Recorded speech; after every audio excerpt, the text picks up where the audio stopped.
If you've been waiting your whole life for the ultimate asteroid mining simulator, then you're in luck. Delta V Rings of Saturn is here, and it's a game that understands the importance of science in science fiction. The physics-based mining sim drops you in a world where every action has a reaction. Precision spaceflight means a mistimed thruster burst could lead to major ship damage, or your hold barfing up all your precious minerals. Will you unravel the mystery of the rings, or just spend your time getting rich? Because while money can't buy you everything, it can buy a ton of cool things like fission reactors, experienced crew members, or pogs. Delta V Rings of Saturn may or may not contain 90s era schoolyard games. Please consult a doctor if you remember pogs, as you are old now. Delta V Rings of Saturn is available now, so head on over to its Steam page today.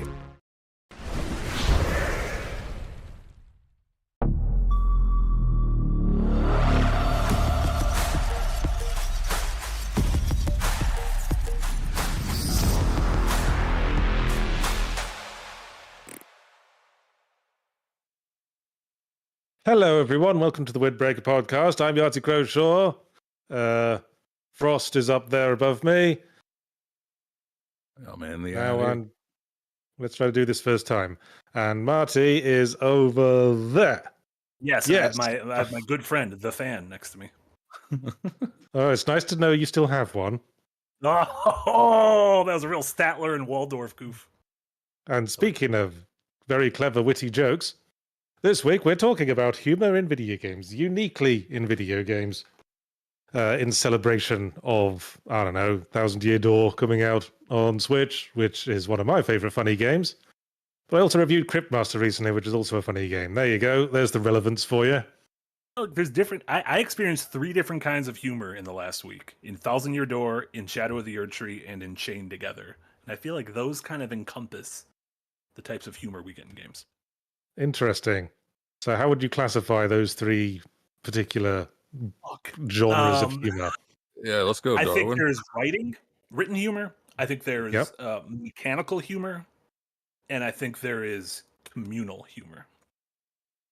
Okay. Those games hit on sometimes multiple of those, but I feel when I think of funny things in games, I put them into 3 boxes in my head. The writing was funny, something funny had to do with the mechanics, and something funny happened because of an interaction with another human being. Well, let's get through them gradually. 1000 Year Door, I'll grant you, is one of my favorite written funny games. What I love about it is how irreverent it is. Yes. It's like, hey, we take Mario's established, he rescues the princess, Bowser's the bad guy, and he goes through grasslands, desert, ocean, jungle, ice world, fire world, boss. And 1000 Year Door just throws all of that in the bin. Mm-hmm. There's an entire episode of that game where you go through a professional wrestling career. Yeah. There's one where you solve an Agatha Christie murder on a train. Mm-hmm. Bowser shows up now and again to be dumb and get the piss taken out of him. And dumb. Yeah. And Princess Peach, the main thrust of the plot is that Princess Peach has been abducted by aliens. Mm-hmm. And she is able to seduce the computer to her side by getting strategically naked for it. I feel like we're putting the onus on her as opposed to that computer just found out what love is and just latched onto her because it's the first thing he's ever met. Well, the computer does contrive, like on 3 separate occasions, reasons for Princess Peach to take all her kit off, but she doesn't resist for very long. Got to get off the spaceship. Yeah, well, I'm sure she could imagine ways to do it that don't involve full frontal nudity. I personally couldn't. Whenever I'm in danger, I just take all my clothes off, and I'm like, this will help me. First thing I offer is my sweet bod. Any deal? A grocery store? Oh, yeah. But yes, it's very, very funny game full of well-written jokes. And what I appreciate is the joke chain, like there's dialogue based on what party member you've currently got equipped. Because you can only have one out at a time. And they do all the talking because Mario can't talk. Yeah. So every single time your party interacts with the world in some way dialogue-based, they're the ones doing the talking, and they had to write a different line for each one, which I admire. The one problem with that, which I'm realizing now as I go through it in a replay on Switch, is that I only want Goombella in my party because I want her observations on literally every screen and every NPC I meet because they're funny. Like, they're always funny. There is a good... It is insane how every observation... She has, like, a button, and she'll tell you something about the screen you're on or something about the NPC you're standing in front of, and literally everyone is funny, which is just I don't understand how they did it. Well, sure. I mean, I had her in the party for every single fight because I needed to unlock every single description for every monster. But that's a good reason too. Yeah, brainworms. But I guess so like I feel like if you trace the lineage of like good writing, like humor in games, it goes back to like kind of the LucasArts games are probably like the games we think of, the Tim Schafer, Ron Gilbert point and click adventure games. But is that the school of humor that video games are best individually specialized at? I would say no.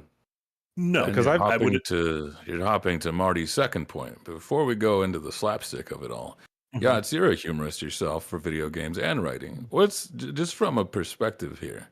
What's the difference in writing for one and the other? Well, this is something I've talked about a lot because, as you so observantly point out, I am both a humor writer and a video game specialist.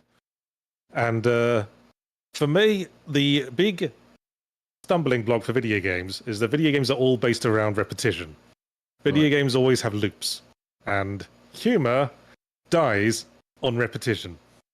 So that's the issue that scripted humor falls into. I mean, I've referred to a problem some games have that I've called Spider-Man syndrome, where if the main character has like quips that they throw out in the course of combat, within like an hour of gameplay, you've heard all of them, and now they all suck.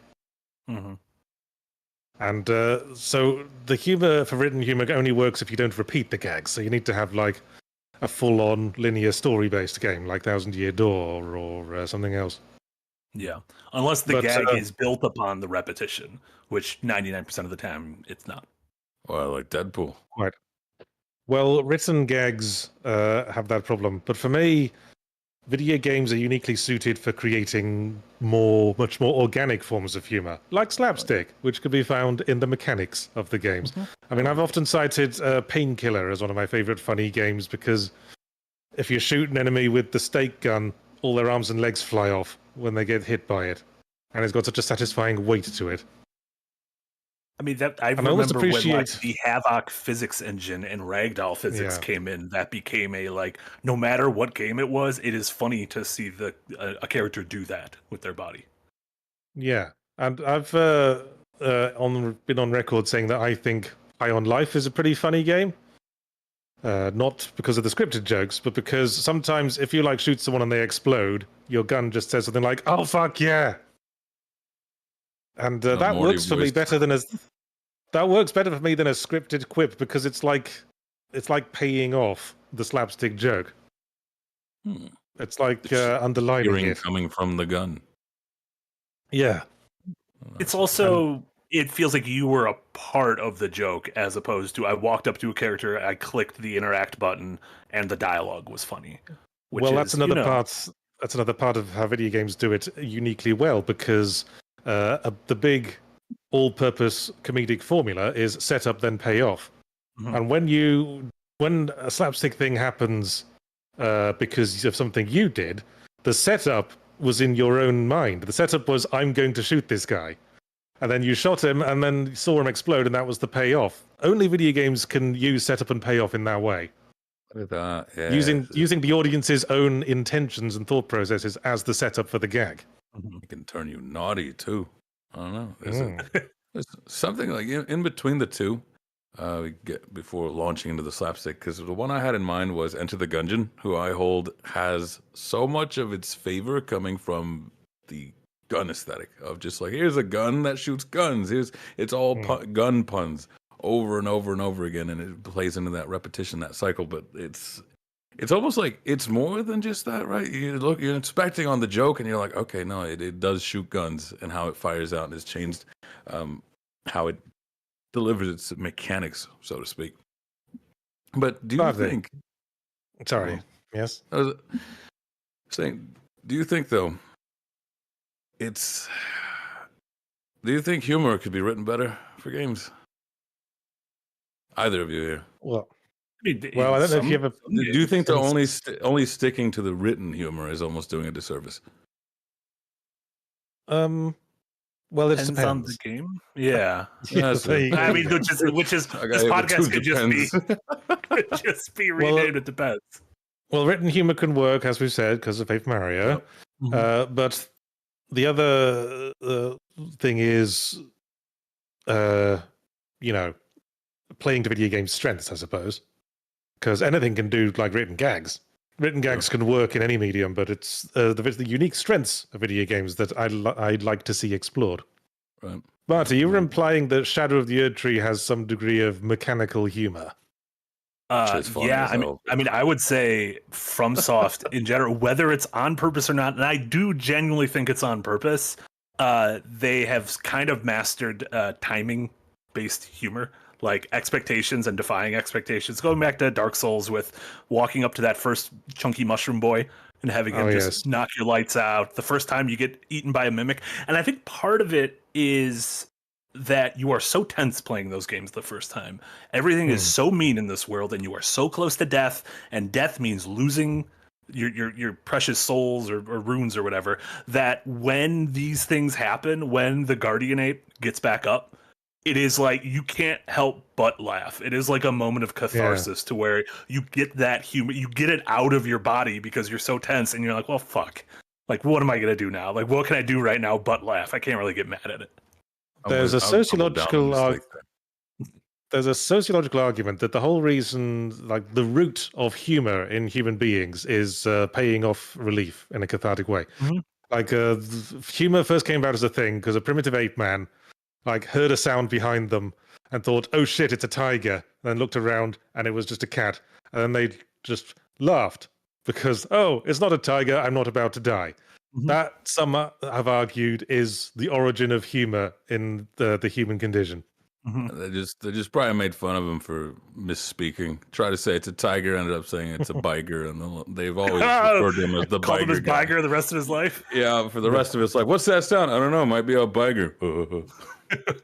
But yes, paying off expectations, as I say, is a form of humor unique to video games. Like, I always like that one joke boss fight in Spider-Man 2, where you fight Mysterio for the last time. The first Spider-Man 2, the one based on the movie. And he shows up and his like health bar like expands across the screen 3 times. And then you punch him once and he dies instantly and all his health goes away. Because that was like a defiance of expectation. My expectations were confounded, and from thence the humor arose.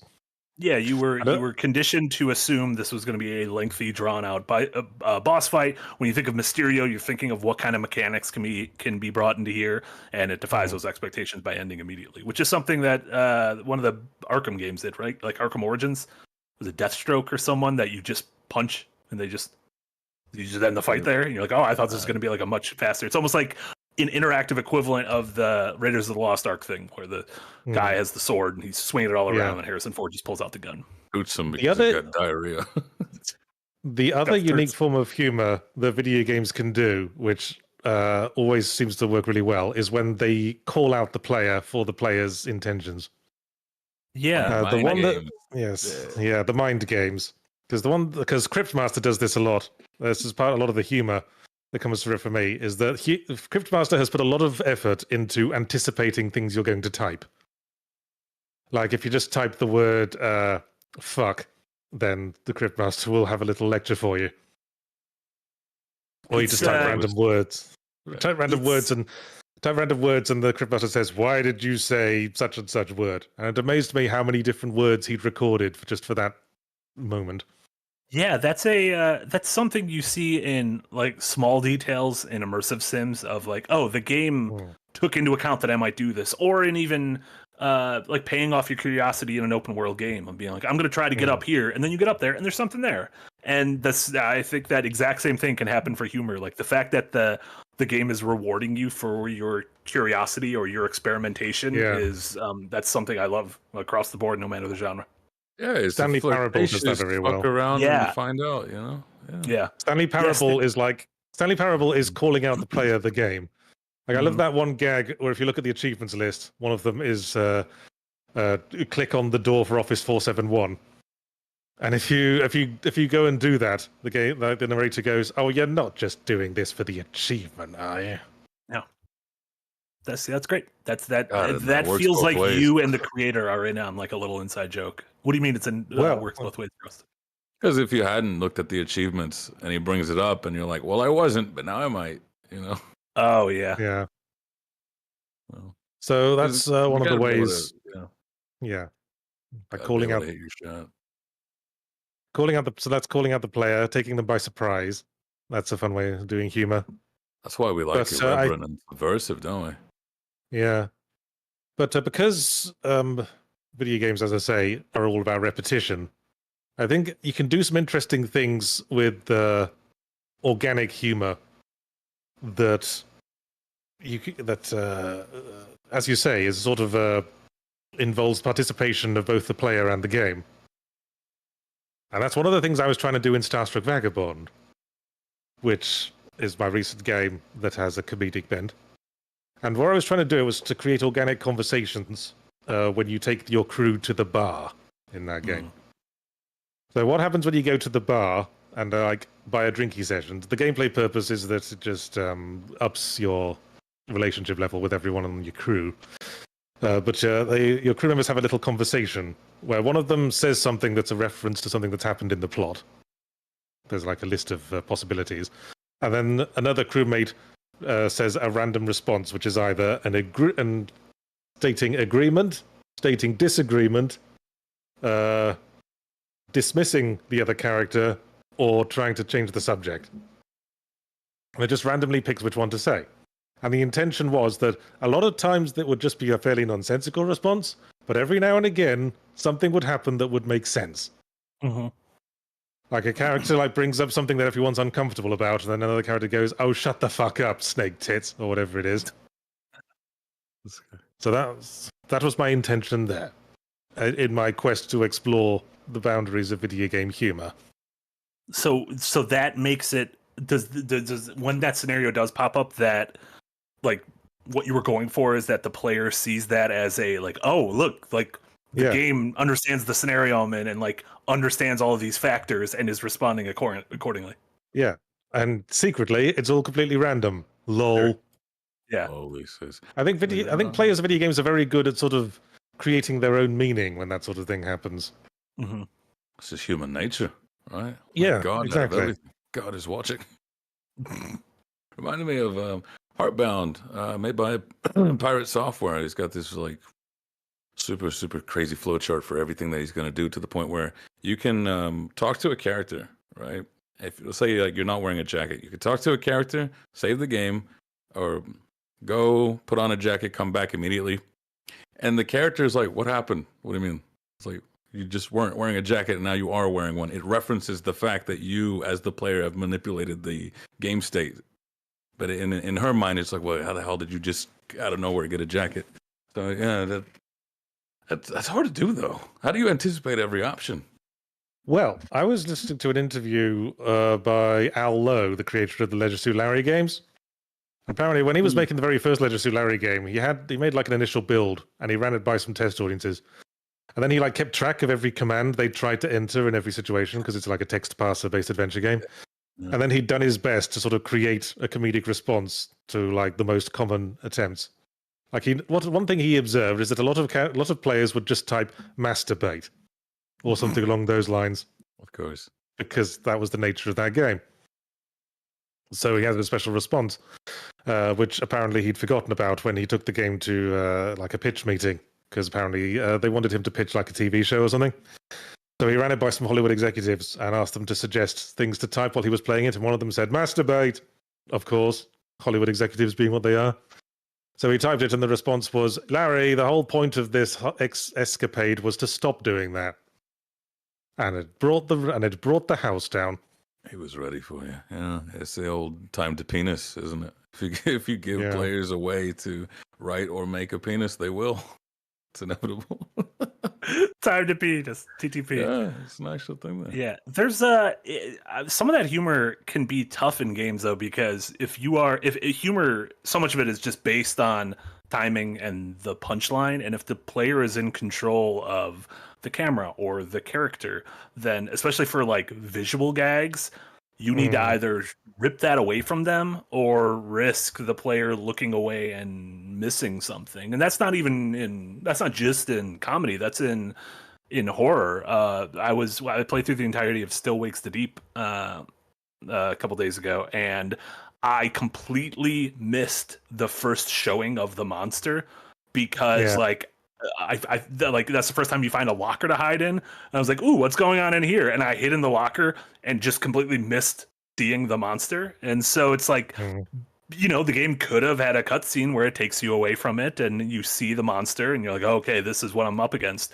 But because it didn't, an idiot like me who got real clicky clicked into the locker and completely missed that moment. And the same can be said for curated comedic moments as well. So that's funny. That's so like Tucker and Dale versus Evil. Wait, was there a monster down here?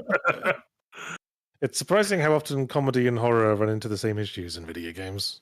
Because I've said before, I grouped them kind of together because they're both about creating a sort of instant, instinctive emotional response, whether it be jumping with fright or barking with laughter. Well, like you said, if you go back to the caveman thing, it's either, oh, it was a small cat and you laugh, or, oh, shit, it is an actual saber-toothed tiger and you die. Yeah. And then that's humor and comedy right there. Or humor and horror. Yeah. Difference being, though, is humor has aftercare, whereas horror, you can just be the victim through and through. And I was wondering there, for humor, I find some games, they go for it, but they end up sort of like the player just becomes the butt of the joke. You mentioned Dark Souls 1. I hold that is the main difference between them and other Souls-likes, is that crazy, weird sense of humor where they're laughing with you. Whereas Lies of P also did the gag of like, oh, look, here's a little item you can grab off in a little nook. Oh, the floor gave out. Isn't that funny? And you're like, it was funny. Yeah, every time it was funny. Yeah, I remember you saying that about how From Software games have that sort of unique sense of humor about them. I mean, how ironically they have a soul where a lot of the other games are soulless. I was writing about this for like a Future Somewhere Emblematic about my struggles with Souls-like fatigue. And it feels like a lot of like third-party Souls-likes, if you will, sort of think they need to be just grim and hopeless the whole way through. But the secret sauce of the From Software first-party ones is just that little stroke of goofiness. Whether it be punchy mushrooms, Sigmar and Katarina talking like Winnie the Pooh, being able to put top hats on the little goblins in the checkpoints in Bloodborne, Turtle Poke in Elden Ring. It's dark comedy. Solaire's looking for his son. Why is he in the depths? Yeah, that's where I'd go. I'd go to the fucking basement looking for the son. I drew a comparison to Salted Caramel. Like the goofiness is the salt in salted caramel because it doesn't distract from the flavor, but it enhances it. Yeah. Just makes it all absurd. It is a very humorous form of nihilism, whereas a lot of other Souls games are just like, hey, they like getting beat up. They love it. We'll do it again. Yeah. One of the games we haven't brought up yet, which I feel like do a good job of the two types we've been talking about, writing and kind of mechanical / player payoff, is Disco Elysium. That definitely feels like a game not only impeccably written, but also very much is one of those, if you think you can do something, you probably can, and we've thought of a funny reaction for it. Yeah, there's so much work goes into that sort of thing. It's terrifying. You Yeah. have to be really into it, though. That's not for laymen. That's not layman humor. Yeah, you have to kind of have a bit well read and an understanding of politics and maybe a little psychology in there. Right? Yeah, there you go. This is not for well-adjusted people. That's all I'm saying. To come through. So, we've talked about some of the mechanical horror. What about the games that clearly set out to have, or mechanical humor? What about the games that clearly set out to have their mechanics rooted in humor? And you mentioned slapstick, trying to pull from the vaudeville or Punch and Judy origins, but we played Chained Together, last week. Or if you go back to Quap or Whoppers, Getting Over It, or any of those, baby steps coming forward. That's interesting because Chained Together only works as a comedy because you play it with other people. If you played it by yourself, as I did to like practice and make sure I had the controls down, it's not that fun at all. It's just No. a sequence of platforming challenges. It's fun. It's a comedy if you play it with other people or if you play it for other people.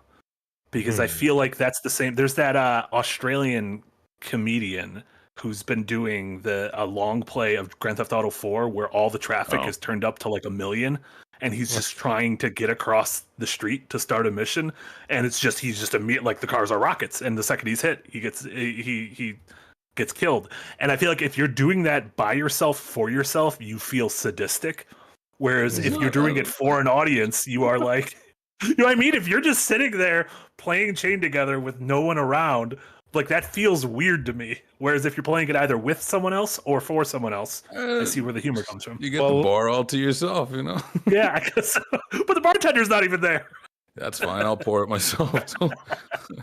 Well, I guess there's a reason why people condemn games like Chained Together as stream bait. Sure. But you've got also like the Sisyphus game. It's got its own humor. It's just you and the rolling ball and the theme. You do have to have a sort of being in on some gags. Otherwise, if you miss the point, what's going to happen? Like frog fractions. Ashamedly, I didn't understand the first part of the gag that you're supposed to go down into the water. So I was just there like, damn, bro, I have to get so many points for these upgrades. Yeah. I guess a similar, Sonoma, you mentioned Dokapon Kingdom. I feel like Dokapon Kingdom is a similar thing to where I can't imagine what that game would be like if I was playing alone with bots without an audience. But because the complete like depraved randomness is happening in the group of the four of us with an audience, like the humor stems from there. So I don't know if that's like, I've often said that if it's only good or funny if you play it with other people, then surely it can't be that good. But then again, this is another thing that's entirely unique to video games, I think. The Chained Together experience, the communal fun times. So perhaps there's more to it than... I don't know if it's directly unique to video games, because I do feel that I've laughed at movies in a crowded theater on a Friday night because the entire theater was into it. And when I rewatched the movie at home alone, I was like, what did I see in this? Like, you almost like Marty. A comedy club or like a crowded theater can really this is the whole reason comedy shows used to have canned laughter on them. Because people are dumb and need to be told when something is funny, and it's okay to laugh at it. Is it time to laugh more? Why comedy clubs have 2 drink minimums to get you a little loosened up? It's my turn. Yeah, it's my turn. It's a one-man circus in here, So for some of them, the gags could be fine alone, maybe. I've been watching an awful lot of Taskmaster on YouTube lately, and that's got a laugh track on it. Oh. And I think it works for that, because I think if you were just watching people fail at weird tasks without a laugh track, it would just come across as kind of awkward, like watching disabled people. It's fucking. I was about to say it's the air, isn't it? It's the atmosphere. It's everything else. Yeah. All together instead of just like, look, the misery. Ugh. Come commiserate in the misery.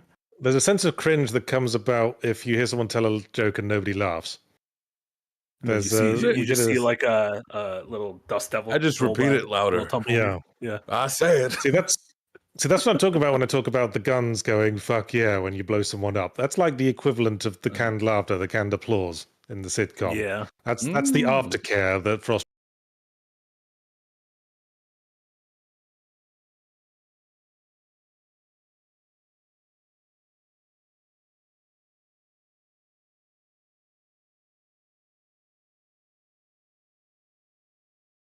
Games don't mean to be. So, like, probably one of the most memeable moments. Press F to pay respects. Sure. Hang on. Chat's complaining about people being muted. Audio. Well, fixed it. Yeah, I fixed it already. Okay. Yeah, okay. Died for you, Robert. What was it? Just to go back on that. I said, what about when games try to be humorous? Don't try to be humorous, but it is very funny. Like the most memeable Call of Duty moment. Press F to pay respects. Yeah, or Jason. Like when you lose your kid, or Jason. Press the Jason button. Yeah, that's just like, I suppose, what would you call that? Mawkishness, where they're trying to like provoke an emotional reaction that's just completely falling flat. Obviously that's not just a video game thing. That's like you're tearing me apart, Lisa moment. Sure. Yeah, and I guess it's like out of context. Like it's funny out of context. Like if you see the entire level as a whole, you might not laugh at the thing, but if you just take the slice of press F to pay respects, or Jason screaming or anything like that, then the humor is there, because you look at that one moment, you're like, man, this is really fucking silly. Would Jason have been as funny if the contextual button prompt didn't say Jason? See, that I feel like it might be like I don't think so. I think it's like, I think the humor flows in from the entire thing, and it's just because of the strange series of decisions to have that happen. Do you think it was intentional then? There's no way that they got that through a bunch of QA. But even in if there's one thing I know from a fact from playing every David Cage game, is that none of the emotional reactions you have to his work is intended by him. Because someone had to QA test it. Like Asura's Wrath, he has some of the most emotional, raw screams in there. But if you don't press anything, he's just there going. It's like just waiting on you to release him. So it had to have been a choice, so to speak. Yeah, that is a good question. Whereas I always wonder if developers realize if they're not distinctly going for comedy. Like I thought one of the funniest games with emergent comedy last year ended up being Tears of the Kingdom. I created something, I think this will work. Oh no, it went terribly awry. Like in my mind, I was like, oh, this glider is going to get me to that other peak in the distance, and it's going to be great. And then you get 20 feet away, and the thing just blows up. And you're like, well, I fucked up so badly right now. And I always wonder if, like, when designing that, did they realize, like, oh, people are going to laugh at this? And people did laugh when you saw people make flaming penis robots. And crucifying Koroks. Crucifying Koroks, exactly. Like, I don't think Miyamoto intended that, but, people did it anyways. I guess it was, it was intentional as anything in that game, I suppose. I mean, when you give players freedom, you got to expect that sort of thing. Sure. Like, if you let us play in the sandbox, then we're going to create every imaginable shape with the sand. And someone might take a shit in the box, yes. Someone might take a shit in the box. It's possible, but we'll cover it with sand. Inevitable. Yeah, exactly. Yeah. It's inevitable to it all. What's your favorite then, lads? There's three types. Human, what's your favorite type in the video game spaces? If you want to even pull up examples, I like the ones that you said are knowing, but also knowing of the genre. I think that's why I do enjoy Undertale so much, of going, I know what you're going for here, guy. I'm onto you. I think my favorite gag is the unexpected call out of the player. Mm-hmm. That's the one that usually works for me, as someone who appreciates the use of gameplay mechanics for the purposes of emotional narrative. Sure. That's a classic example right there. I amend a game when they make a decision that feels like the only reason they made this decision was for the goof. And like, I think about, there's a lot of things in Earthbound that are like that. There's like getting into Master Belch's fortress. You need to stand by a waterfall and do nothing for 3 minutes.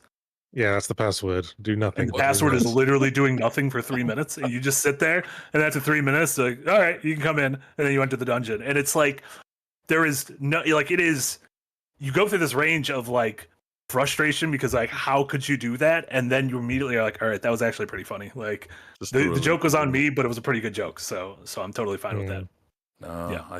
Mine's still, player anticipation, but also kind of knowing that you won't. So like Far Cry, you can wait for the guy to come back, and then the game's over. Roll credits. Yeah. But they assume a lot of you are not going to do that. So like, okay. And again, that also feeds into the like, oh, you thought of everything. Like, I thought I was smarter than you, but you had a contingency plan for this. Like, you had an outcome for this when I was trying to break your game. My brain goes from like massive to shriveled immediately. Yeah, like there's a start at the start of Talos Principle 2. The characters that you meet at the start say, "Hey, we're going on this expedition to investigate this strange thing that set the plot in motion. Do you want to come?" And you have the option of saying no, and they don't push it. They just say, "Oh, fair enough." And it just cuts to them like admiring the really spectacular thing they would have shown you otherwise. And then one of the characters goes, "Boy, I wish the main character had come for this." That's really good. And then it's just fade out, roll credits. Yeah, goof endings. Games are able to do goof endings pretty well. Whether it's like Paper Mario does that. Super Paper Mario does that. At the very start, a character goes, "Will you save us?" And you can just say no over and over again. Then they go, "Well, I guess we're fucked then." Roll credits. Yeah. Yeah, you can have the goof endings that are all the way at the end of the game, like even like the dog endings or alien endings in Silent Hill, or you could have things that happen throughout the game. Nier has 26 endings, and some of them are, you remove like your processing chip in your equipment menu, and you just shut down, and the game's over because you're like, you don't have an operating system anymore, so you are you are a dead robot. Whoops. Yep. Ooh. I anticipated that. Just like I didn't think I'd get away with that, would he? Yeah. No. I find them. We are starting to go, as you said, with Tears of the Kingdom. I feel like the people yearn for immersive sims because they don't realize how funny they can be. Sure. One of my favorite things to do in an open world game is to try to escape the map. And a lot of them, they'll just fade out and fade up with you turned around, or they'll just automatically make you turn around. But every now and again, a game does something to fuck with you, specifically because you tried to fuck with it. I'm thinking of Dredge. If you try to sail out of the map, just this giant fish just jumps out of the water and eats you in one bite. I never tried to sail out of the map of Dredge. That's because you're a good man. Because I'm a coward. Because you do as you're told. You're a good boy who does as he's told. No, it's because I'm inherently scared of the water. Like deep water's kind of spooky to me. So I think the three of us have thalassophobia. Yeah, it's spooky. It's spooky for most people for obvious reasons. Because it's horrifying. The scariest planet for me in Outer Wilds was the one planet you get to, and then you have to go into the water. Like I was fine in like the scariest depths of space, but as soon as I have to go underwater, I'm like, I shouldn't be here. I shouldn't be here at all. How did you react when you went to that bit of Outer Wilds where the giant fish tried to eat you? Fucking just shit myself the first time I saw that. It's like there's really nothing in the game after you. Like nothing in the game is like is like that mean, and then you get to those things. This is terrifying. Yeah, that's a core fear for me. Fucking Ape Escape had like something in the water once. Oh, I'm not getting that jump. Ape Escape. Well, they knew I was being naughty. Yeah, going out of bounds in a game inherently scares me. I don't like it. It feels like I'm somewhere where I shouldn't be. I'm gonna break the game. What? Okay, like, did you ever go out of bounds in what was the quadruple A game? Skull and Bones. Thank you. God, Skull Boner. Did you ever go out of bounds in that? What happens there? They mutiny the shit out of you. They're like, they just that's they're really yelling funny, at you the whole time. They're like, "Oi, don't do it. Don't you dare." And then eventually it just goes to a cutscene where they turn you around and punch you. And I'm like, now we're all fucked. That's really clever, actually. Okay, that's it. Then they leave your loot out there. And so I got mutinied 3 times trying to get it all back. To get it back, making soul runs. Pretty funny. I love it. Well, they warned you. I did. Yeah. Any finishing thoughts? Let's see what chat finds funny. Do we go to the super chats? Let's go to super chats. Yeah, there's little tangents I want to go on, but a lot of folks are bringing stuff up that'll Dr. Theo gives $5 and says, humor can be a good way to make the other elements of the game more intense. Papers, Please wouldn't be as memorable without that guy and the crayon passport. I love another example of salt in the salted caramel there. Mm-hmm. Just the odd funny moment in the otherwise extremely harrowing and gritty game about being trapped by a fascist government. So good. Who knows it? I think that's why humor worked in like why we have horror comedies and why we have action comedies is like humor works well as like a moment to catch your breath or a moment of catharsis amidst something scary or something where you almost died. As long as it's not just quippy, facetious dialogue like fucking Nathan Drake. Love Claptrap. What? I mean, but so like, what was the difference between the quips in something like an Uncharted, where you roll your eyes, and then something like Hi-Fi Rush? Well, I played through Uncharted, which is a deliberately light-hearted game about a kooky protagonist, and I didn't laugh once, and I hated his guts. Meanwhile, I played through Hi-Fi Rush, and I laughed a few times, and I liked the character. So that's the difference. It all comes down to likability. Like there you go. K. Welcome to the Green Gang. Welcome, K. That was it. Jules Rowe, member for 4 months in Tip Jar. Thank you very much. Thanks, Jules. And then Bradell23 gives $5 and says, I'm always working during these and listening later, so here's a $5 left on the table as I wrap up my lunch break. What do you think Bradell had for lunch? Pasta salad. Ooh, not bad. I could fuck up a pasta salad right now. The kind with sweet corn in it. Sweet corn? What's going on here? Put sugar in my corn? I had it again. What? Oh, I forgot Americans are weird. Corn. Yeah. The kind with corn in it. What's non-sweet corn? No, what? Look, sweet corn is what British call just corn eaten off the cob, like the kernels. Gotcha. That you'd like steam or microwave or something. In America, of course, corn is just everything. Corn is just one of the most fundamental forms of matter. My town in Wisconsin has a yearly corn fest, and it says it's the world's largest corn fest. I don't know if anyone's ever checked that, but there you go, claim to fame. Shout out to corn. Rose Delta, member for 2 months in ad-free podcast, says, my most recent laugh was stretchy interactions with the rival character, zooming on them mid-jump. It's intended, but stuff like that kills me. Oh, literally looking at the silliness. Like visual silliness? Okay. Like if you take a snapshot at the right time and a game looks... It's the same thing where people laughed at Assassin's Creed Unity when it was look at this glitch. He's got no face. He's got an eyeballs and a brain or whatever. Games can inherently be have those sort of weird, silly, oops, you caught us at a moment you shouldn't have actually seen us. Yeah. Rose Delta forgot to mention that Frogun is the game she's talking about. Oh, man, I've been playing a lot of Frogun. What a game. Yeah. Portmanteau of frog and gun. Smear frames. Smear frames. So yeah. It's also just a funny word. Smear frames is funny. Yeah, I don't get it confused with a pap smear. It's probably the same thing. No, don't get confused with the pap schmear, which is schmears the cream cheese that you put on bagels. Smear frame sounds like when you shit your own pants and then try to blame it on somebody else. Knew it. As it goes, frame them for the smear. Yeah, I like those decisions. What's been smear framed, my friend?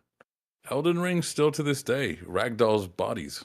Right, that's a choice to make. You intentionally went, yes, this very serious character can just get caught on your ankles.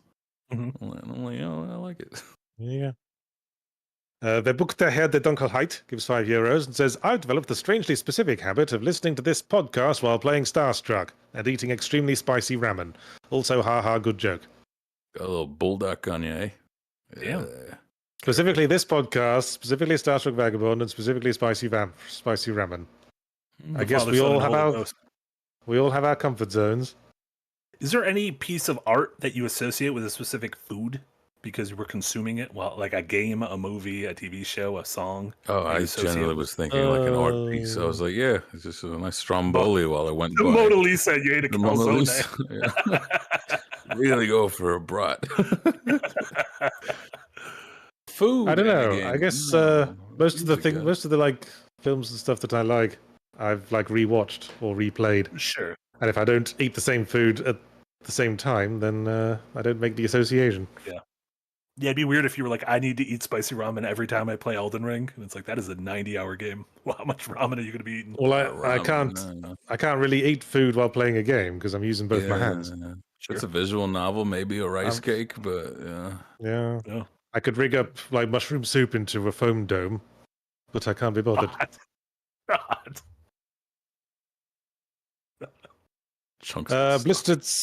Blistered Soul gives £5 and says, platformers, hilarious cutscenes, we part of the gameplay loop IMO. Reaching a new NPC in Ratchet and Clank or Jak and Daxter was an awesome reward. I think those games nailed humor pretty well. I thought that era of colorful mascot platform. They were cartoony, squash and stretchy animation-y games. Yeah.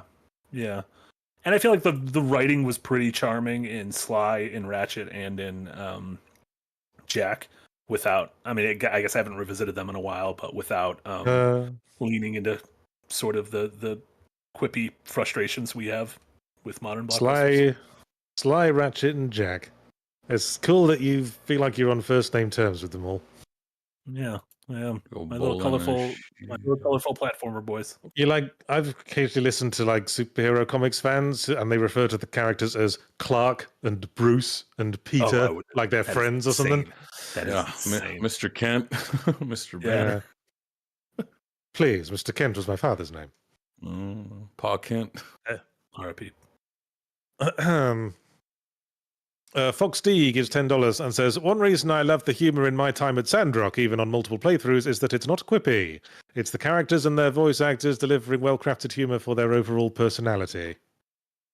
I keep hearing that game coming up. I keep thinking I should give that a go, and then I keep forgetting the instant the podcast is over.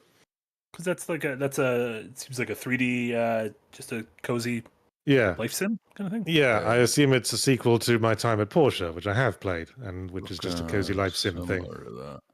See, interesting. That's the gag I'm waiting for. Super Farming Boy, basically a very hyper take on the life sim type of game. I'm sure someone's tried something like that. Boy. No, that is the name of the game. It will be coming. Oh, that is real. Yeah. Super Farm. There, he's showing it right now. Yeah. It's like Cuphead. Oh yeah, you should. Yeah, weird. I think you want to do like a farming game that's got like really intense animations, like something out of No More Heroes, just weird like Dutch angles and weird effects playing every time you try to pull a radish out. Probably the screen shakes. That's what you can have for now. Get your mom gets stolen at the start. Yeah, screen shake, really like squealing heavy metal guitars in the background. Pull that carrot. Yeah, I'm ready. Yeah. Something just really stupid intense. Something like Post Void. You ever played Post Void or Mullet Mad Jack? Yeah, that sort of mood, but with pulling vegetables. Mm-hmm. Good God, it's crispy. Where was I? Permafrosty79, member for 3 months in tip jar. Thank you very much. Thank you so much, Permafrosty. And then Tsunami Dusha gives $20 and says, Kid Icarus Uprising and Hi-Fi Rush got many laughs from me. But being a part of the games industry itself at one time may make the jokes hit harder. Referring to Hi-Fi Rush, I assume. Oh, yeah. And it's... Do you giggle every time you walk through a crevice knowing there's a loading screen there? I see what you're trying to do to me, game. I see. If they made a goof, I want a game where the character gets stuck doing that. That would be a fun subversive gag. They have a panic attack.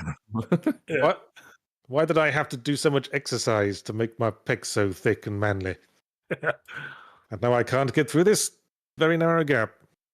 But yes, also, the Kid Icarus Uprising for the 3DS had great localization and real funny script.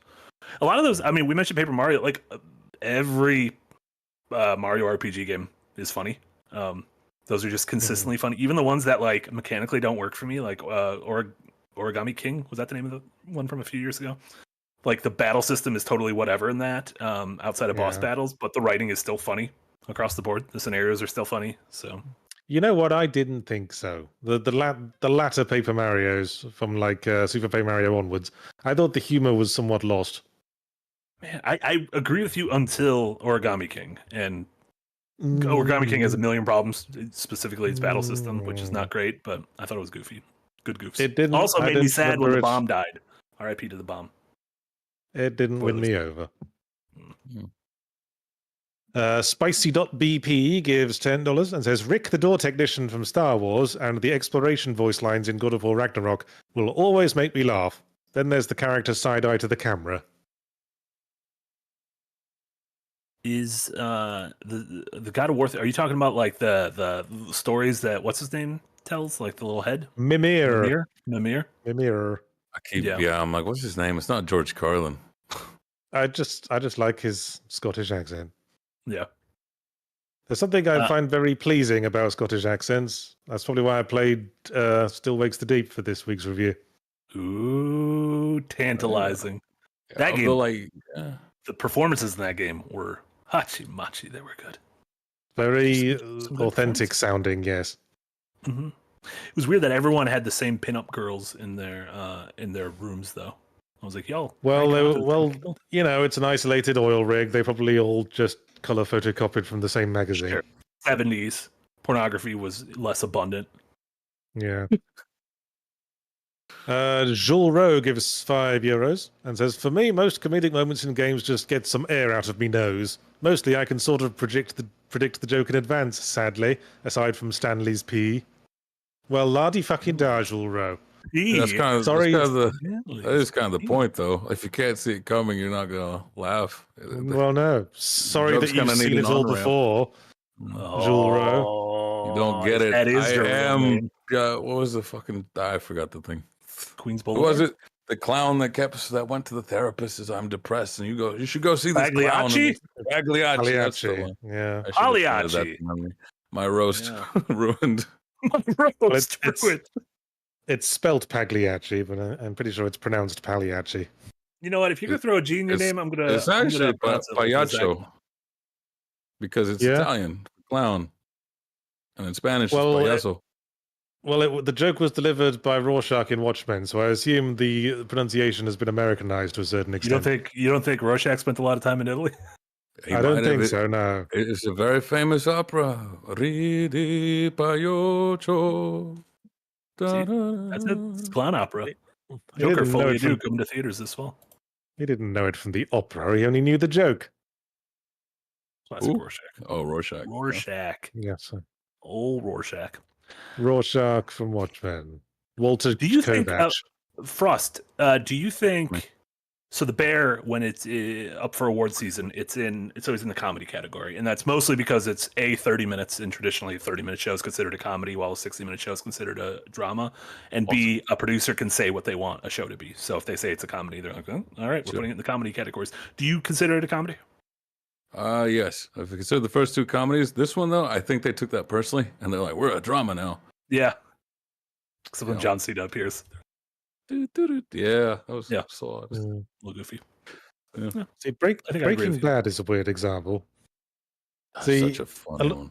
A lot of what I've seen of Breaking Bad, Bryan Cranston is sort of putting on a comedy performance. Like I'm thinking of the scene where he just rants at the high traffic policeman and ends up getting pepper sprayed. Yeah, that was a very played for comedy. Like scene. That could have been on Malcolm in the Middle.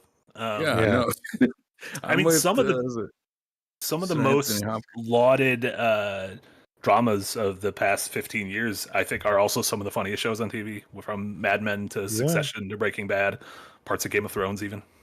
I mean, the whole continuing gag of Breaking Bad is that Walter White is having a midlife crisis, and he's wearing a fucking stupid hat and sunglasses to make him look like a hitman. Yeah. But then there's moments that are completely played straight, where he seems like this terrifying figure. Mm-hmm. It's an interesting blend. Yeah, he's mean mugging people outside of Home Depot. Stay out of my territory, my brother. Yeah, that was the very scene I was thinking of, and the camera tracks down him in this sort of hero pose, and it's not played for comedy at all. Yeah, no, and there's and there's the scene where he's having a shower and singing to himself while some fucking hitmen are waiting in the other room with holding an axe. I'm with Sir Anthony Hopkins, where he says it's just very Shakespearean, and I'm the type that thinks Shakespeare did not write a single drama. It is all comedies. Some of them played straight, but all of them funny as hell. I don't know. I love those. Well, he was the guy who had a character literally named Bottom. Yeah. As a joke. Wojtek. Our old friend Wojtek comes along with $5 and says, spontaneous humor is always better than scripted gags. Getting launched by a giant in Skyrim will always be funnier than quippy dialogue. We talked to, who was it, from Amnesia?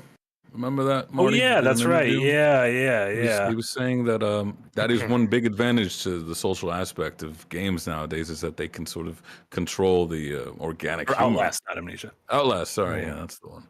Yeah, the 4-player or whatnot. I asked him why, just let.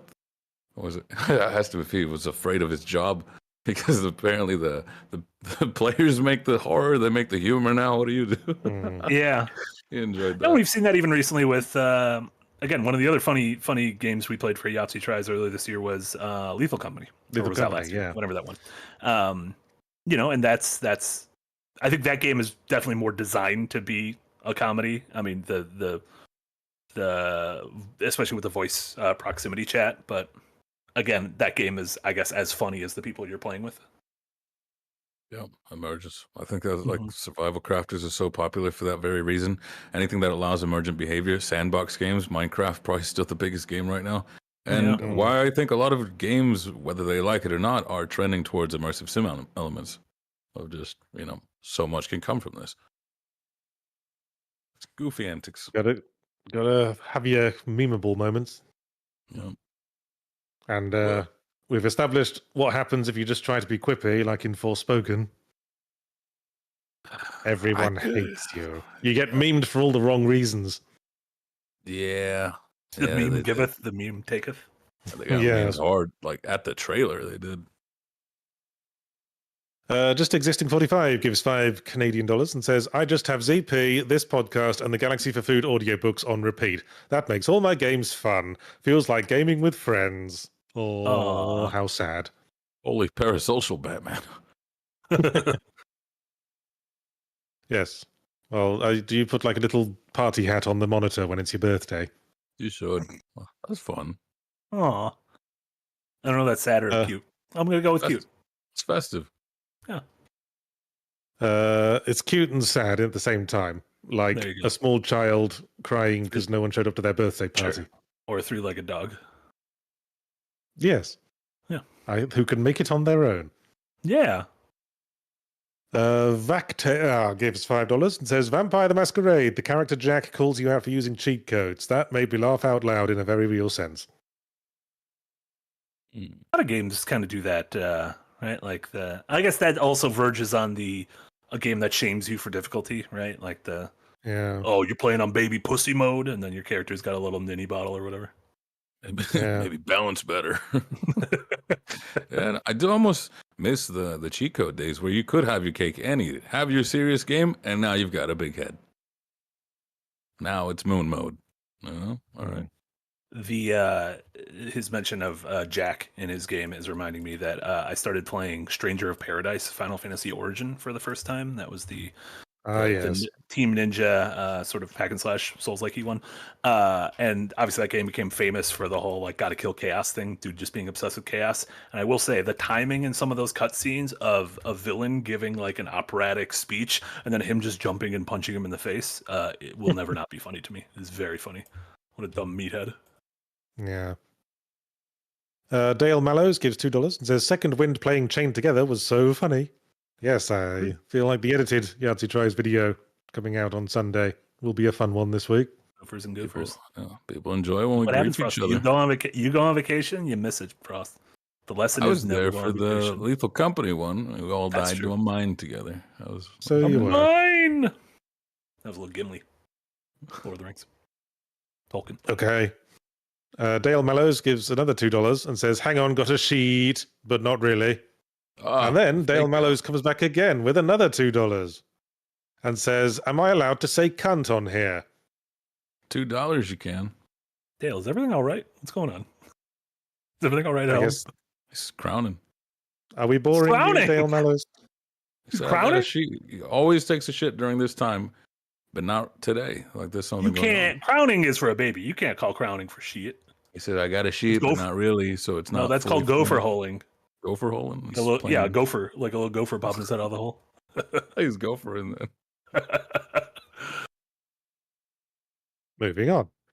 CSI Freak gives £9.99 and says, I think it's funny watching a game such as Helldivers when the players mess with other players, like Nick pushing Jay off a cliff and Frost placing a million mines everywhere, kaboom. It's funny how that ceases to be funny when you're not playing with friends and you're playing with puppies. I didn't do it to puppies, for the record, because there's rules of decorum that I follow. I can kill my friends, I can't kill strangers. Yeah, it's the same as on single player games. Whenever the player is the butt of the joke, they have to be in on it. It's more fun when it's consenting. Yeah, we signed a waiver before that stream. Oh, we didn't. Maybe you did. Matthew Muir gives $10 Canadian. Says, my favorite joke is from Spirit Tracks. Zelda says, I will wait for you here. That's what we princesses have always done. It's a family tradition. And then she accompanies Link for the whole game. Ah, little goof. That's because she's a spooky ghost, right? Yeah, I think that was the one where she was a ghost. Yeah.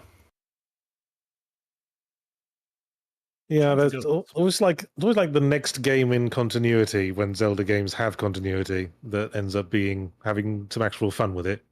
Like when Majora's Mask was in continuity with Ocarina of Time. Spirit Tracks was, of course, in continuity with Wind Waker and Phantom Hourglass.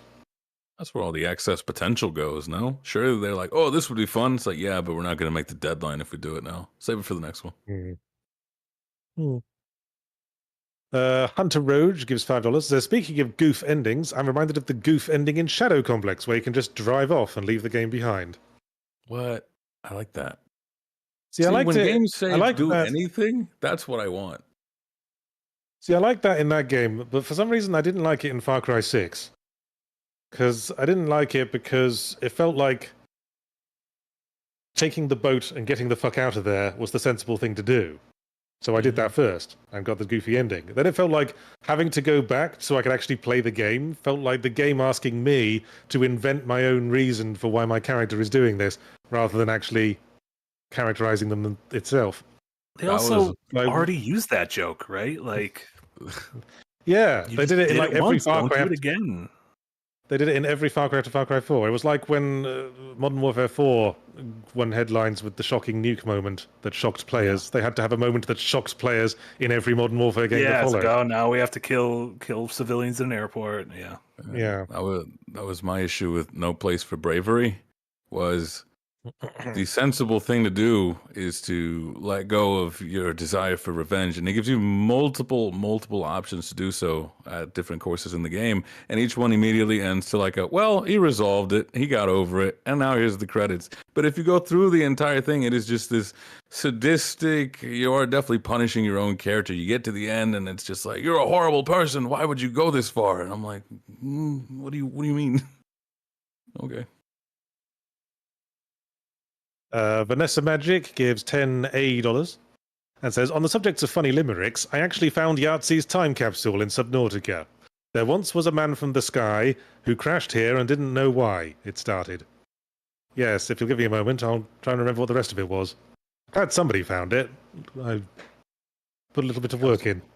What? There once was a man from the sky. Well, when you finish Subnautica, right, when you go up in the escape rocket, you can drop a capsule. It's too scary. It's all underwater. Yeah, well, you can drop a survival like time capsule. You drop a little thing. You can put some like special items in it, and you also attach a message to it, and that will like go into like the online database for other players to find. Oh, cool. So mine one was, there once was a man from the sky who crashed here and didn't know why. So he built a space rocket from things in his pocket, and now he is saying bye bye. Okay. I like that. I like games that can commend you for your humor.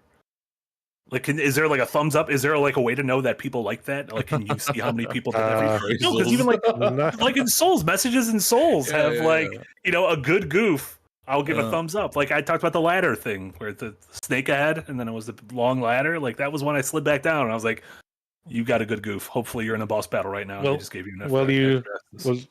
Well, you drop the capsule and then finish, then you're finished in the game. So there's no way for the game to tell you that anyone found it. It's just altruism. It's like building a road behind you in Death Stranding because you know that the next person's going to have an easier go of it. Can you ruin it? What's the opposite of altruism? Just being an asshole. Well, in Death Stranding, can you fuck with the things people just destroy the roads and be like, that's the equivalent of you shouldn't get your student loans repaid because I had to pay mine. Yeah. So everyone should have that something? Oh no, I'm just gonna. Kojima would never. Would never. No. Just Existing 45 gives $5 Canadian and says the original Paper Mario made me laugh a surprising amount. Also, the Yakuza games and their absolute bizarre games always get a laugh out of me. I think the precursor to the Paper Mario was Super Mario RPG on the SNES, and that was a pretty funny game too. Yeah, absolutely. Yeah, even though I think we talked about the whole thing of the tutorial there, where if you say you know how to do, the combat mechanics, if you say yes, then Toad will turn around and be like, you hear it? This guy knows combat mechanics, or this guy knows timed hits to the enemy. Yeah. I think, if memory serves, Super Mario RPG was like a co-production between Nintendo and Square, and so the whole reason they made Paper Mario was so that Square couldn't claim any ownership of Mario RPGs from that point forward. You never see Mallow or Gino. In the other games. I will double down though on the Yakuza games. Anything that's just bizarre, I don't know. That gets an easier laugh out of me nowadays. Just the juxtaposition of the absurd with the very serious. Because at most, at its base, it's like a very How I Met Your Mother type ordeal. But fucking hey, if they just don't take it and beat up strangers on the street, like what's happening? You ever play Killer 7? No, is that Suda 5-1? Yes, I think you might appreciate Killer 7, and it's on Steam now. Yeah, it's on Steam.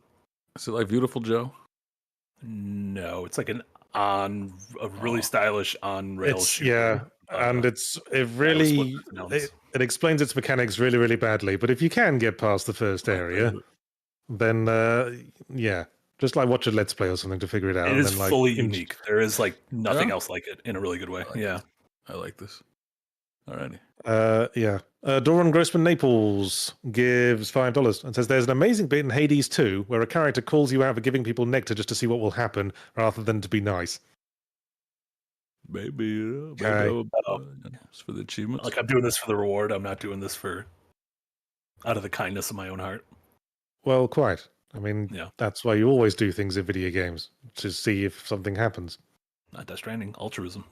Put a ladder behind me so that you don't have to climb up this mountain. You just climb up those ladders. I will find them. Even altruism is on one level a selfish act. It's about making yourself feel better. No, it's not one of those. Ultimately, you disagree with a society, and yet you are a part of one. That's not. We can't use that argument. On your iPhone, you take care of society. Society takes care of me. Yeah, well, selfish. There are many cases where. There are many cases where a seeming act of altruism or charity is actually an act of domination. It's like saying, I am so much better than you because you need to rely on my handouts. Yeah. No, I agree with that. But not my Sam Porter Bridges. Never my Sam Porter Bridges. You were talking about the Yakuza games, and I feel like there is maybe it's a Japanese sensibility, but of those like non sequitur moments of humor in an otherwise pretty serious game works really well for me. I think Kojima does that a lot with, even like Metal Gear Solid 4, which has some of the longest, like most dour soliloquies, will also randomly have the monkey in a diaper smoking cigarettes and drinking sodas. Yes, and the funny man who poos his pants and ends up marrying the main female character in the entire series. Sure, or even like Final Fantasy VII will have, it's just a story about eco-terrorism in the first couple hours, and then it's like, oh, you can climb up the stairs of this building, but you have to climb up 65 flights, and you have to go up every single flight, and your characters get exhausted and are complaining the entire time. Jesus. Good shit. I'm for it. Margaret Summon 2 gives $2 and says, what are your thoughts on Dragon Quest? I've played one of them. I think it was Dragon Quest 11. Yeah, the recent one from a few years ago. Yeah, and it didn't really take. The hell is this art style? Why do they all look like Dragon Ball? It's Akira Toriyama. Yeah, Dragon Quest. Yep. Dragon Quest is the series that, in contrast to Final Fantasy, stuck with the sort of cute medieval fantasy aesthetic of fantasy RPGs. Yeah. All of the Dragon Quest, every game feels like it could be set in the same world. Some of the games are set in the same world, whereas Final Fantasy, it's like, oh, these are like wildly different. Yeah. Fox D gives $5 and says, I associate Monsters University with overly buttered popcorn because it leaked through the bag when I was on a date and I looked like I'd peed myself. Oh. See, the move there, Fox D, was to insert your penis into the leaky popcorn tub. Yep, and then he was actually by himself, though. Oh no, he was on that's how it works. Yeah, sure. If there's a hole in your popcorn tub, you got to make the best of it. The move there is to actually piss yourself. It's called the power play. It's called the PP power play. It's the double down. Yeah. Longshanks gives £5 and says, I laughed a lot during It Takes Two, mostly from the game purposely giving you items from snowballs to hammers to smack your friend with. Yeah, there's a lot of humor with the other player, but I think the point in that game that sticks out most in my memory was when one player is having to fight a squirrel on the wings of an aeroplane being piloted by the other player. Mm-hmm. And it turns into like a one-on-one fighting game just for that squirrel fight. Love it. Spicy.bp gives $5 and says, God of War Ragnarok will have Atreus and Tyr talk to each other about Kratos' kleptomania. Oh, is that them saying, like, do you loot too much or something? Yeah. Or like the fact that he'll like punch through a chest. They'll be like, you could just open that. You have to like completely shatter it. Yeah. I like that. Verbukter Herr der Dunkelheit gives €2 and says, where's TF2? Master of funny gaming since 2007. Yeah, is it TF2 expert? That's Yahtzee. Is TF2 funny? Oh yeah, it was very much designed to be funny from the outset. It is. I guess the characters are very like cartoony. Yeah, and the humor like runs through the gameplay. Like if you get exploded, like the death screen, there's like a freeze frame of your body, and if you get exploded, there'll be a little label pointing to your giblet saying this was your hand and this was your brain. Yeah. Well, feels like Looney Tunes. Yeah. Weapons are goofy. I mean, the spy mechanic's my favorite because you're just paranoid of your own teammates the entire time. That was very funny.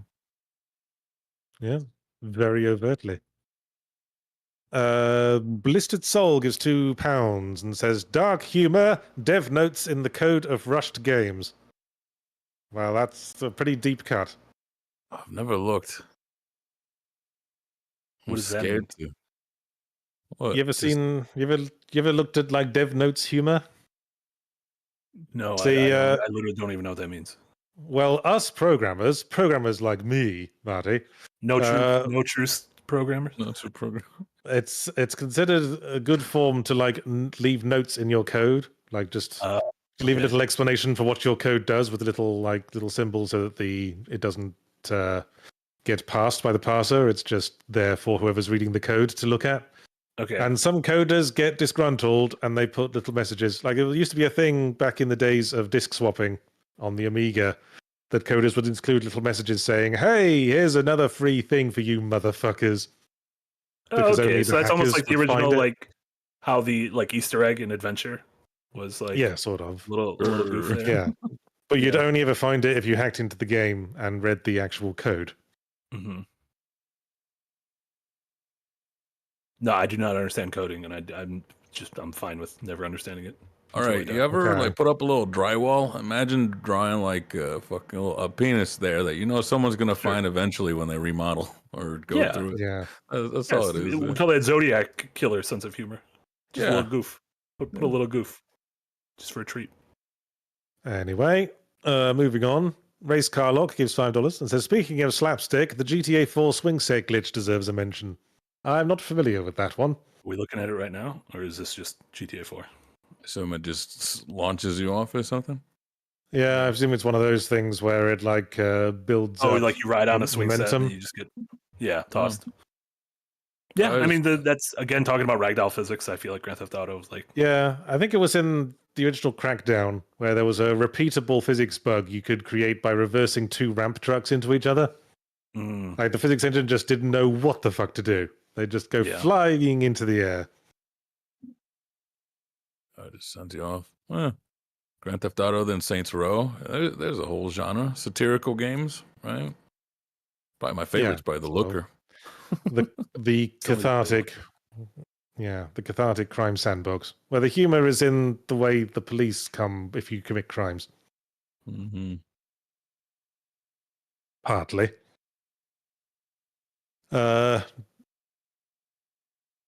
Doran Grossman Naples gives $2 and says it's pronounced Pagliacci. Although we don't know how he intended that to be pronounced. It's me, the clown. It's me, Pagliacci. Just Existing 45 gives $5 Canadian, says, I didn't think it was sad. Oh. Guess it is. Love you guys anyway. Don't have anyone I like to spend actual time with these days. I prefer you guys. Bye. Don't listen to us. We're fuckies. We're fucky dipshits. You don't have to listen to us. I mean, listen to us out of entertainment. Don't listen to us when we say it's sad. Well, I don't really have time to hang out in person with friends anymore because I'm married with kids. That's how it usually goes. You have a house full of friends and a dog. Those are your friends now. Yeah, and Toffee. Yeah. Okay. Wife, children, dog. Those are... Yeah, what an exciting friend Toffee is right now. Just sort of lying there doing fuck all. I've had some roommates who just do the exact same thing, so pretty normal. Yeah. Fox Deeg is $5. Says thoughts on games heavy with pop culture references. I hate games that assume I'm into other nerd stuff, and I'm just like, whatever, bud. But are Sunset Overdrive leaps to mind. Don't you get out of here? We almost went this entire thing without you slandering the good name of Sunset Overdrive. I guess the other example would be Gex 3D Enter the Gecko. Oh, there you go. Which I am so intrigued. Well, the problem with pop culture nods is that you are going to be encased in a tomb of the moment.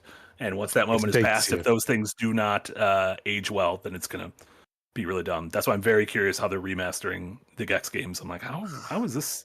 How is this going to work? No one's going to know who any of these people are. Just going to call everything woke. Yeah. It's Harvey Weinstein and woke. That's all that's going to come out of this thing. Yeah, fucking postal brain damaged. Probably won't age well because it makes a lot of COVID and Elon Musk jokes. What was wrong with Sunset Overdrive? Just that it was voiced by a smug asshole.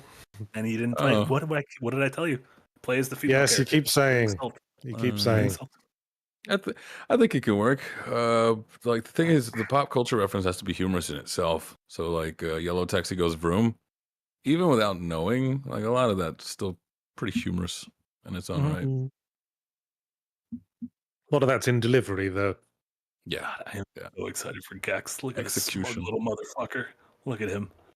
Look at him wearing a little suit, going to a gala. Kat, if you're only listening to this via podcast, we're currently watching a video of Gex the Gecko. When's that come out? Good old Gex. I don't think it has a date yet. Probably never, if we're being honest. Probably never. Dr. Theo gives $5 and says, my favorite is probably communal humor. My favorite moments in Dead by Daylight is when I chase a survivor into a dead end and they just slowly turn to me. That is so good. Not just that, right? I'll do this thing where I'll get cornered, but a teammate hid in the locker before I got caught, and you're allowed to emote in the game, so I'll just point at the locker.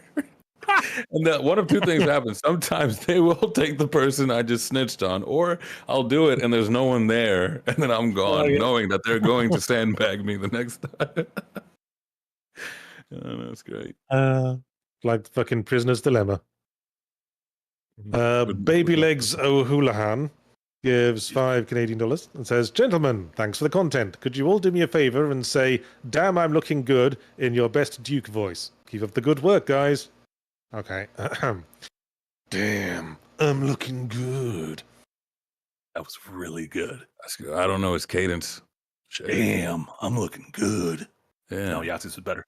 Yeah. Damn, I'm looking good. Shout out to John St. John. I'm looking good. John St. John's name sounds like a porno name. John St. John. John St. John. Ew. Yes. See, St. John is like a posh British name, and it's spelled St. John, but it's pronounced St. John. Did you know I didn't know that until Mad Men? There's a character whose name St. John, and I was watching it with subtitles, and I was like, "That's just how they're saying St. John. They're just combining them into St. John." Yeah, and I blame the Welsh, like those Scadutree fragments or whatever being pronounced shadow. I was like, nah. Should have called them shadow fragments. You didn't call it Skadoo of the Erd Tree. You called it Shadow of the Erd Tree. No. I guarantee Miyazaki wanted to, and Namco Bandai were like, listen, we can't. The only note we're going to give you is you can't call this thing the Skadoo of the Erd Tree.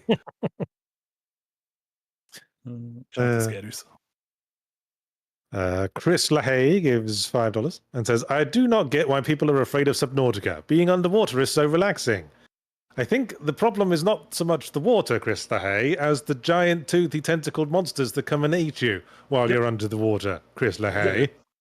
I'm fine with the game Abzu takes place underwater, and I'm fine with that because I've played through it and I know nothing is trying to eat me. Black Flag. Black Flag? You ever play Endless Ocean?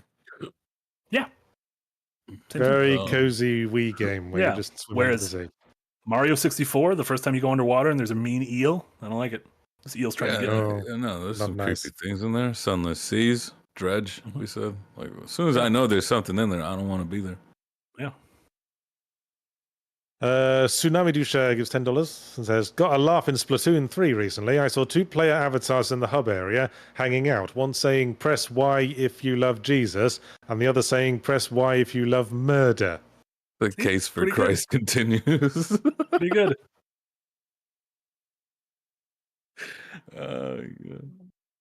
Fox D gives $2. Says, Matthew 6:1-2 is performative altruism's antidote. Okay, I'll bite. No Matthew 6:1-2. It's the do good in secret. There we go. Be careful not to practice your righteousness in front of others to be seen by them. If you do, you will have no reward from your Father in heaven. So when you give to the needy, do not announce it with trumpets, as the hypocrites do in the synagogues and on the streets, to be honored by others. Truly, I tell you, they have received their reward in full. Hey, he's an angry progressive. There you go. As a counterpoint, Austin 316 said, "I just whooped your ass." And then he crashed 2 beers together and drank them. Got milk. Was that the first Bible verse ever read on the podcast? Austin 316? What? No, the Matthew. Possible, yes. Oh, Matthew 6:1-2. Probably. I mean, but I directly recall. quoted. Sure, I've quoted biblical stuff like. I mean, maybe it's fiction. I mean, maybe at one point someone said Jesus wept. At one point, I do say that sometimes. I've definitely said it on streams before. Jesus wept. Famously, the shortest passage in the Bible. Mm-hmm. But I wasn't quoting the Bible. I was quoting Community, which was quoting the Bible. There's an episode of Community where he's in VR and he just screams, "Jesus wept." Yeah, that's what I quote when I quote it. Tyrell 007 in the chat mentions the ending of Symphony of the Night, and now I'm trying to remember what the Bible verse at the end of Symphony of the Night was. I think it was, for what does it profit a man if he gains the world but loses his soul in the process? Oh. Is that about us or about Dracula? It was Dracula, bemoaning his own decisions in life. And the point right after you kill him. Also, what is man but a miserable pound of flesh? Enough talk, have at you. Was that in the Bible? That wasn't that was A, not the Bible, and B, horribly misquoted. That is Revelations, and yeah, that's not the quote, but still. Hashtag not my Bible. Yeah. A miserable pile of secrets. Yes, yeah, there you go. What is a man? A miserable little pile of secrets. But enough talk. How about you? You didn't throw a glass at the ground. Doesn't count. Fungus Finder is $2 and says, "You'll say Portal yet? Undertale, DDLC." We literally went through the whole thing without bringing up Portal just because it's kind of obvious, and we've talked about Portal a million times. Well, yes, it's a funny game. Yeah. Lots of funny scripted jokes. What do you want? Doki Doki Literature Club, I don't consider a comedy game. I don't remember any funny bits. No. I feel like its subversions are all rooted in dread. And it keeps becoming darker and darker. It's fairly self-explanatorily a horror game. Yep. It's you laugh and shake your head so the people in the library know you don't agree with what's going on. Yeah. David Sling gave 65 Swedish krona and says, "Can anyone explain the Metroid chronology? Playing Fusion now, and I think it's the second to last one, but 20 years old." Yeah, it jumps around. It's weird. I think Metroid Prime is actually the very first in the chronology, from what I understand. Or Zero Mission, yeah. It's weird. I also want that. It's kind of like the Zelda timeline thing, where Nintendo doesn't really. It's just a bunch of. They're just kind of making it up as they go along. Yeah, because the Fusion's like towards the end, and then they brought out Metroid Dread, which was a direct sequel to Fusion. So Dread is the actual ending now. And is Other M actually a part of the timeline? Like that wasn't even Nintendo? I don't even know. Yeah, no way of knowing. Well, it must have come after Super Metroid because it's banging on about the baby Metroid the whole time. Baby, baby, baby, baby, baby, baby, baby, baby, baby, baby, baby's cry alert system, baby bottle ship. I love babies because I'm a woman. That was the theme of that game. Yeah, worked out well. Well, Bloodborne. No, Metroid Other M.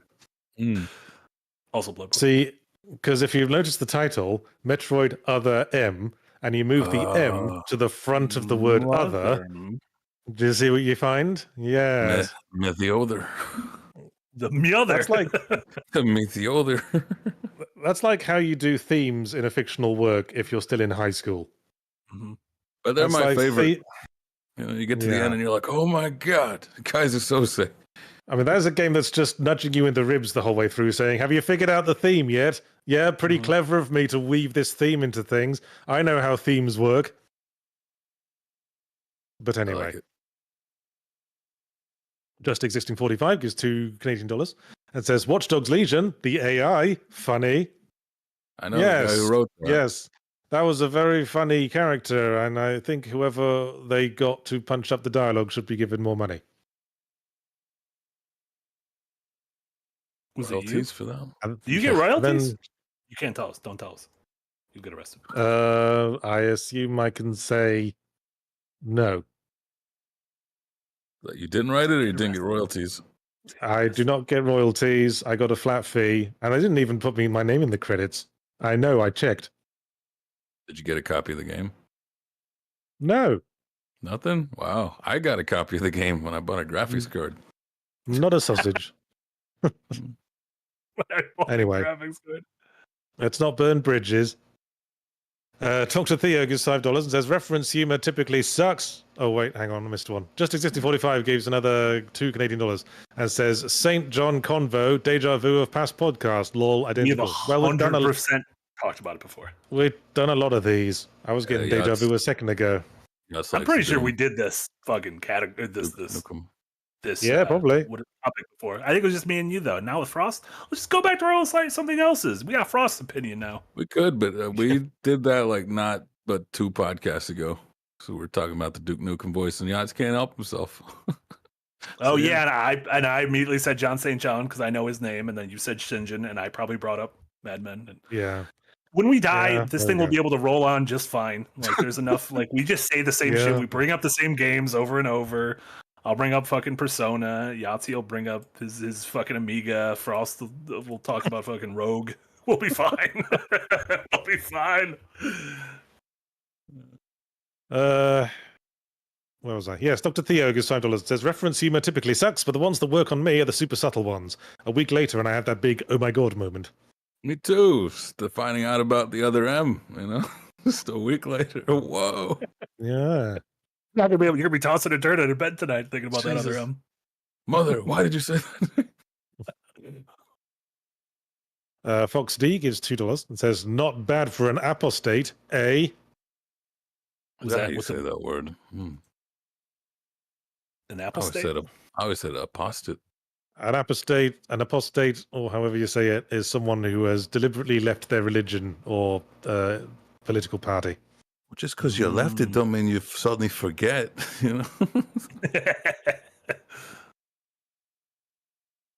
Hunter Roach, member for 7 months in the Green Gang, says Metroid to Prime 1, 2, and 3, then to Metroid 2, then to Super Metroid, then to Metroid Other M, which initials Mom. to Mom. Oh, I just noticed that. I never thought of that one. Holy smokes.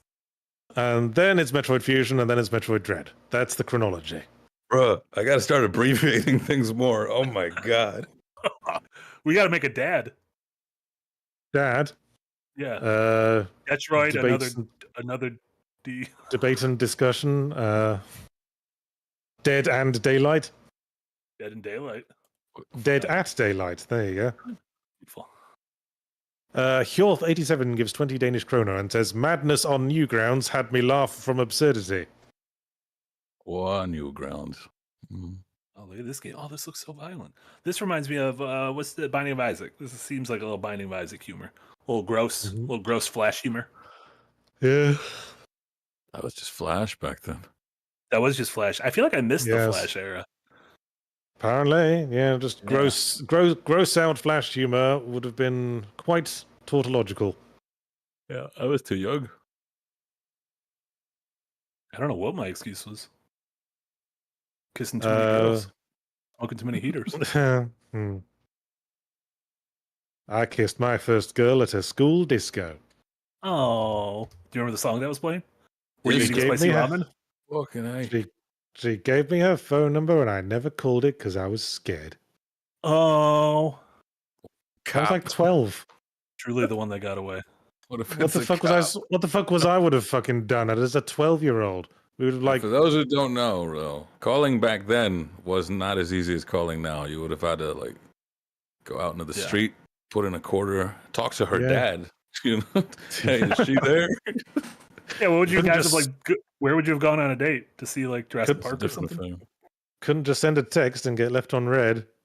You'd have to actually open an actual voice communication with the other person.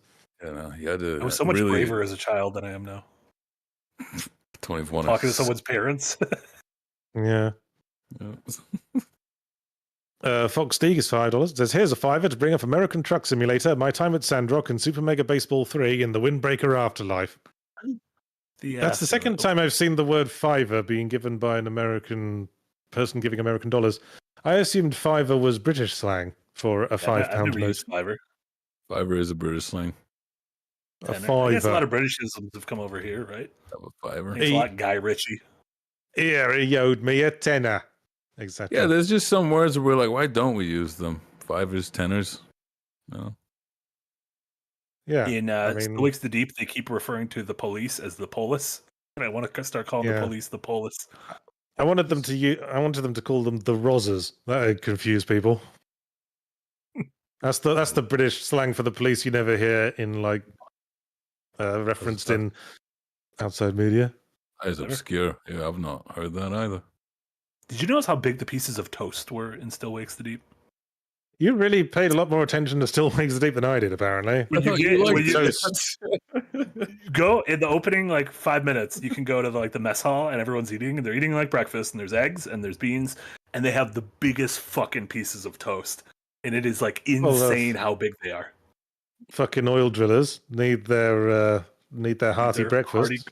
Maybe they started with the toast and were like, no, scale down. They John Hancocked it. They probably needed that to make their eggy in the basket. Eggy in the basket. Yeah, Fed says it's Rose's, cheese it. Yeah. I don't think they'd have said cheesy, they'd have said leg it. So it's the fucky Rose's, leg it, mate. Sounds great. Or peg it. That's another one I've heard. No, that's something different. We can't talk about that. Peg it, 15. Tabasco gives €10 and says, long time listener, first time caller, just doing my part. Have a nice day, gents. Oh, thank 3. You. Also, your name sounds tenor. like a drunk trying to order Tabasco, ask for Tabasco at the 24-hour diner.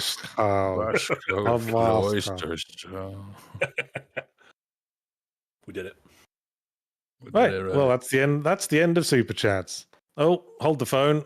Bag of Decks just came in with his member chat. Member for 6 months in the Green Gang, who says, always chuckle in Deep Rock when I piss off the boss. There you go. Piss off the boss. Do you have like a foreman in Deep Rock? I don't remember, but it's been a while. I know you can get drunk before you go. Do you have a literal urinate button? And can literally piss off things? I think all you can do is scream Rock and Stone. Let's make a quick record of all games that have a urinate button. So Postal, of course. Duke Nukem Forever had one. Okami had an attack where you could urinate on the enemy. That's right.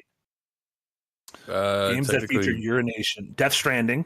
You could pee. Yes. You could pee all over the place in Death Stranding. Very pee-centric. Technically, Binding of Isaac. You can turn your tears to piss.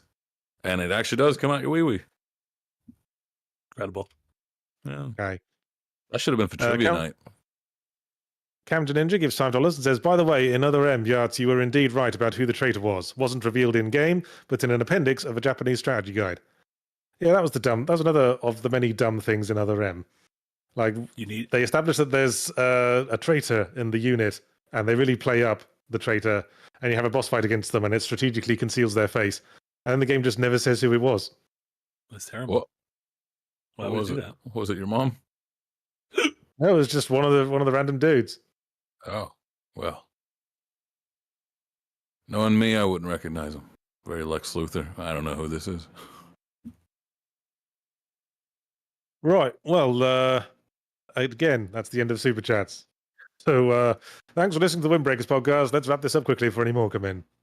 I was Yahtzee Crowshaw, and Frost was up there, and Marty was over there. And to plug the rest of the stuff coming up this week, I've got a fully Ramblomatic on Wednesday on the subject of Still Wakes the Deep that we keep going on about. And also Yahtzee Tries. Haven't quite decided what we're playing on that, but I will figure it out.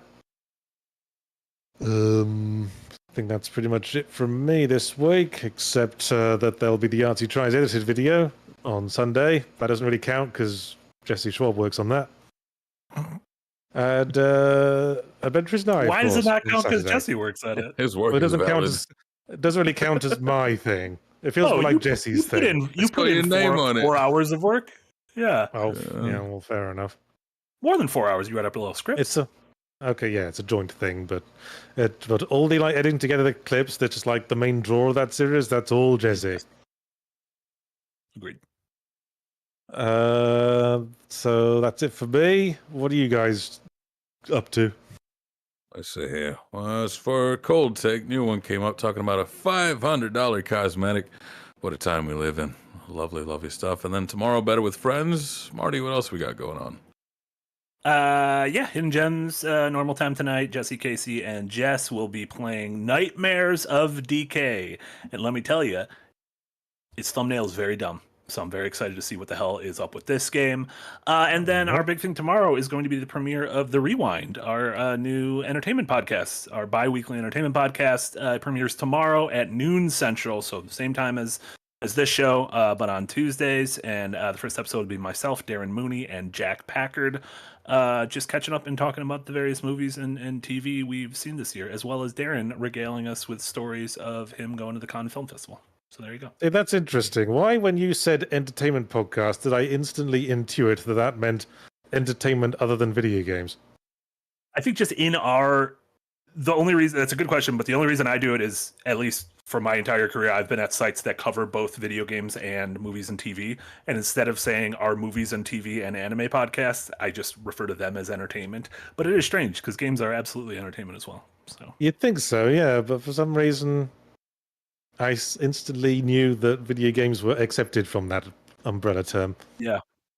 Strange. How strange. Perhaps we should analyze our own psychological makeups to get to the bottom of that one. You can go to see Pagliacci or Pagliacci. But I am. Pagliacci. But I am. Great clown Yahtzee Crowshaw is talking shit about Still Wakes the Deep this week. You should see him. That'll perk you up and distract you from your very stressful life of raising small children. In your eyes. I wrote it. All right. I guess that's it from us. We did See you all on Wednesday. Bye, everyone. Oh.